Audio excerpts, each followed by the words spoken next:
France Maghreb 2. France Maghreb 2. Pour ensoleiller et accompagner vos journées et vos nuits. France Maghreb 2. Par l'islam sur les ondes de France Maghreb 2. Salam alaikum wa rahmatullahi wa barakatuhu. Nous voici donc dans cette nouvelle émission de Parler Islam sur les ondes de France Maghreb 2, tous les vendredis, de 19h jusqu'à 21h, et bihaoullah ta'ala, à partir de avril, bien sûr, il y aura un changement vu surtout l'approche du mois de Ramadan. Inch'Allah ta'ala. Bismillah ar-Rahman ar-Rahim, wa sallallahu ala sayyidina Muhammadin wa ala alihi wa sahbihi ajma'in.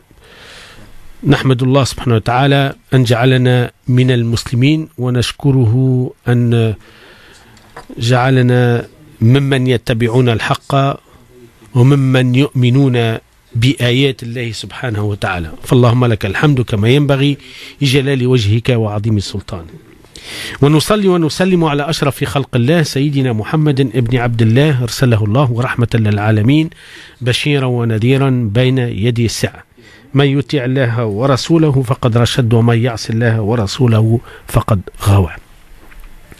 En fait, pour être à jour par rapport aux événements, ce n'est pas une obligation, mais j'aimerais bien revenir sur un sujet passionnant qui est la femme en islam.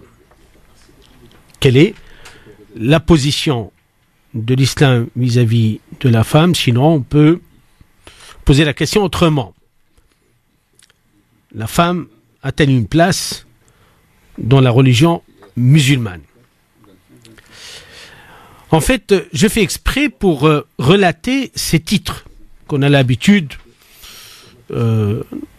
d'entendre, qu'on a l'habitude de lire, qu'on a l'habitude d'assister dans des conférences. Et là, on fait un lien entre la femme et l'islam. Il y a beaucoup de livres, beaucoup d'études, beaucoup de programmes, et on continue à se demander si la femme elle a une place capitale ou centrale ou importante dans la religion musulmane. Si l'islam a effectivement été juste vis-à-vis de la femme ou pas. Je crois personnellement que il est temps aujourd'hui de reformuler cette question, de la poser autrement. Parce que jusqu'à présent, on ne fait que maintenir une pensée, malheureusement unique, qui ne prend pas en compte la foi musulmane, la croyance musulmane et l'islam dans ses principes fondamentaux. Parce que moi, personnellement, ce que j'entends, comme beaucoup, l'islam et la femme. Comme si l'islam, en fait, c'est quelque chose d'étranger à la femme, et comme si la femme, en fait, elle est étrangère, et on va essayer de justifier, on va essayer de chercher dans les versets coraniques, si la femme, elle a une place ou pas, si la femme, elle est importante ou pas. Vous voyez très bien. Mais je crois cette manière de penser, cette même croyance, j'allais dire, on doit la revoir. Et vivement la PNL, qui nous permet de réfléchir autrement. Parce que depuis des années, je dis bien des années entières, si ce n'est des siècles, nous avons tous fait l'objet d'une, excusez-moi le terme, d'une imbécilité intellectuelle de poser la question de la femme comme si, en fait, voilà, il faut qu'on voit l'islam, quel est le regard sur cette femme et est-ce qu'elle a une place ou pas. Non. Déjà, poser la question de cette manière, pour moi, elle n'est pas bonne du tout parce qu'elle engendre une mauvaise réponse.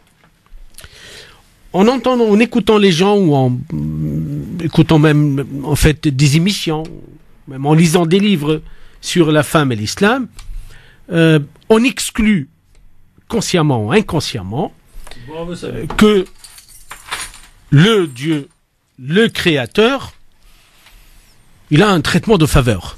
Comme si il doit traiter la femme à part et l'homme à part. Alors qu'en réalité, ce problème, en fait, dans la pensée islamique fondamentale, ne se pose pas. Elle ne doit pas se poser. Mais elle s'est posée lorsqu'il y a eu cette décadence de la pensée musulmane et lorsque les musulmans, ils sont devenus aussi machistes, si vous voulez. Hein. Enfin, ce sont les hommes qui pensent pour la femme. Et donc, puisque les hommes, en général, c'était eux qui détenaient en fait la science qu'on appelle islamique, donc hop, allez-y, je vais prendre un verset coranique, et si je veux, excusez-moi le terme, casser la femme, je vais utiliser un verset pour...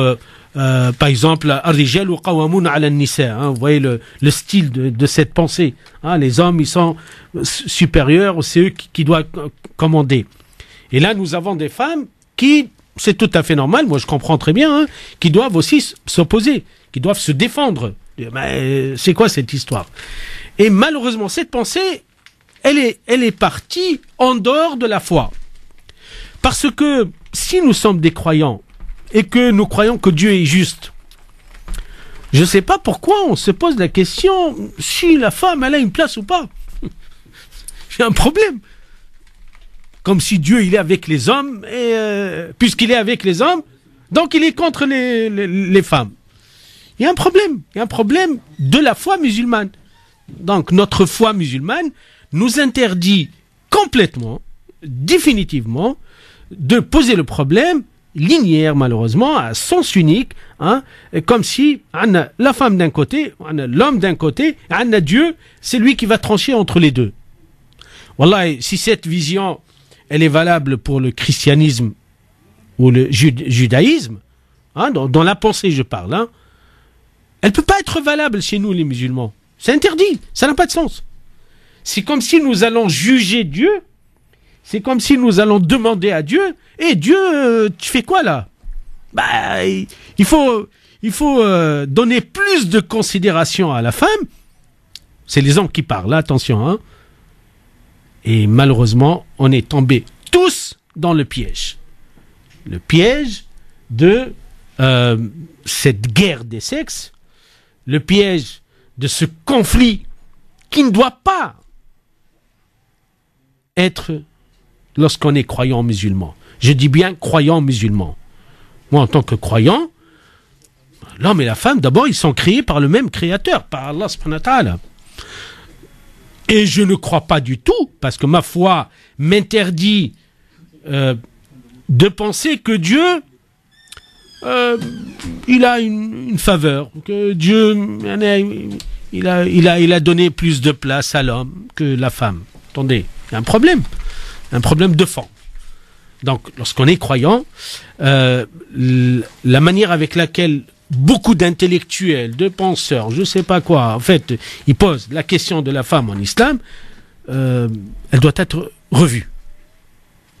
Parce que la croyance musulmane, en fait, l'homme et la femme sont égaux. Tout simplement. Parce que Dieu est juste. Et vous savez, c'est impressionnant. Il y a beaucoup de versets coraniques qui stipule que effectivement on a accusé Dieu, à tort bien sûr, qui fait du favoritisme par rapport à la femme.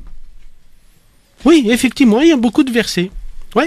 Donc, vous voyez très bien, déjà, en fait, ces hommes qui, en plus, ils maltraitent la femme, on va l'humilier avec un mépris total, ils accusent Dieu d'être du côté de la femme.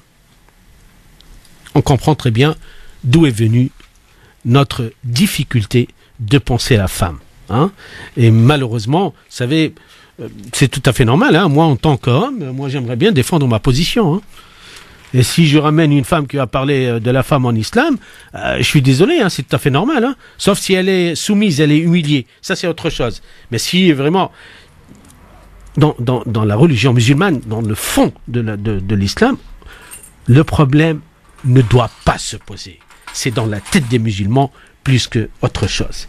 Chères auditrices, auditeurs, comme vous le savez très bien, cette émission, elle va durer jusqu'à 21h. Vous avez deux possibilités pour passer à l'antenne. Vous savez, on ne fait pas de filtrage, hein, voilà, on passe, on pose la question, et je crois que la majorité des personnes qui connaissent très bien le concept de cette émission, on pose la question, et je vous répondrai 0892 23 99 50.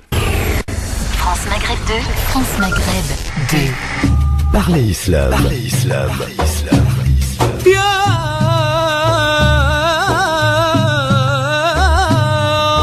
Parlez Islam pour répondre à vos questions, vos interrogations et vos doutes dans la mesure du possible en direct live. Parlez Islam pour mieux le vivre dans notre société. Effectivement, nous sommes dans votre émission Parlez Islam sur les ondes de France Maghreb 2 tous les vendredis à partir de 19h, Inch'Allah, ta'ala, bien sûr, pendant le mois d'avril, il va y avoir un changement vu l'approche du mois de Ramadan. En fait, comme vous le savez très bien, à l'occasion de la journée internationale des droits des femmes, beaucoup en fait essayent de parler d'abord au nom de l'islam, hein, ce qui est totalement en fait aberrant, hein, on ne peut pas l'accepter, puisqu'il n'y a pas Monsieur Islam.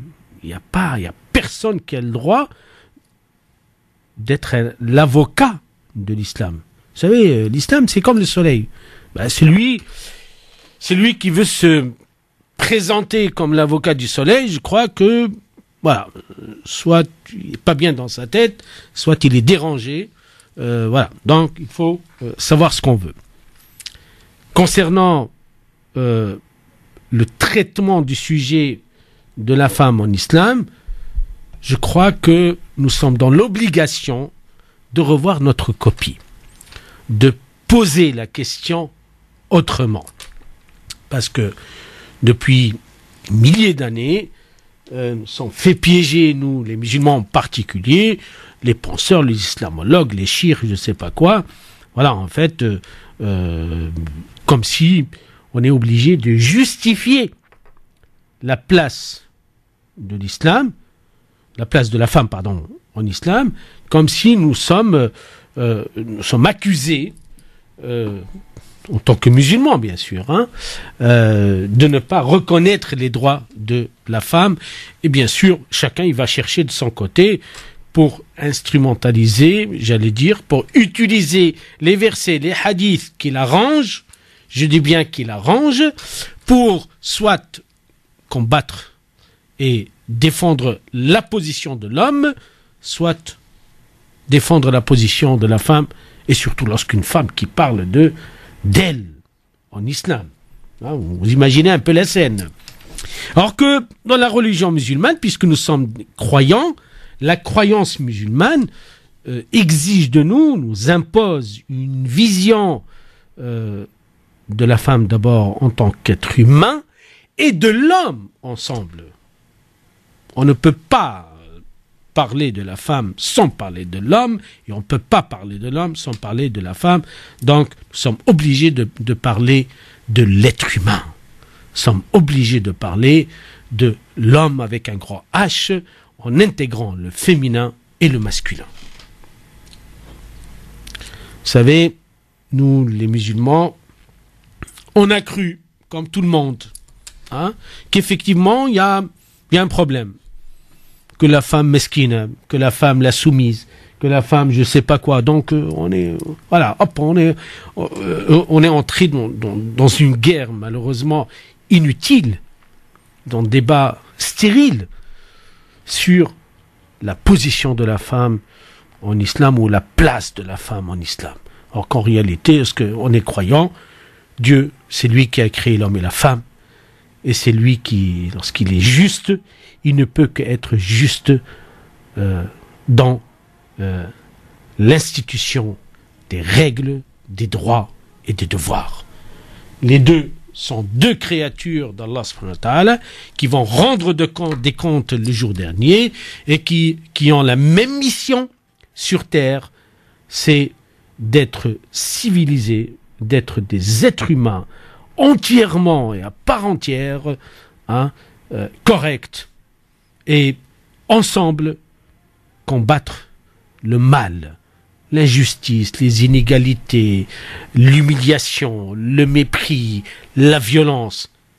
fait, c'est ainsi que doit être posé le problème et non pas poser le problème comme si il y a une guerre entre le masculin et le féminin, alors qu'en réalité, nous sommes les deux logés aux mêmes enseignes. Voilà, les deux, nous avons les mêmes les besoins. Les deux, en fait, vous savez, l'homme, il est sorti de la femme, hein, et la femme est un produit de l'homme. Donc, même au niveau biologique, au niveau de la naissance, en fait, on ne peut pas être l'un étranger à l'autre. C'est ça la position, en fait, de celui comme moi qui a compris l'islam. Et j'ai pas le droit de dire c'est la position de l'islam parce que je suis pas le porte-parole de l'islam et j'ai pas le droit de me positionner comme si je suis le seul à comprendre cette religion musulmane. Mais la foi musulmane qui unit tout le monde et qui nous unit pour une pensée, je crois que les choses doivent être claires de ce point de vue. Chères auditrices, auditeurs, nous sommes ensemble jusqu'à 21h et comme vous le savez très bien, vous avez en fait cette possibilité, vous avez le droit, d'accord, de nous appeler pour nous interroger sur des questions qui nous préoccupent tous d'ailleurs, hein, et sans prétention aucune, n'attendez pas une solution puisque je ne l'ai pas, mais dans l'échange, dans le partage, on peut trouver une piste qui nous ramène vers la bonne voie et la lumière. France Maghreb 2. France Maghreb 2. France Maghreb 2. Pour mieux vivre ensemble. Pour mieux vivre ensemble.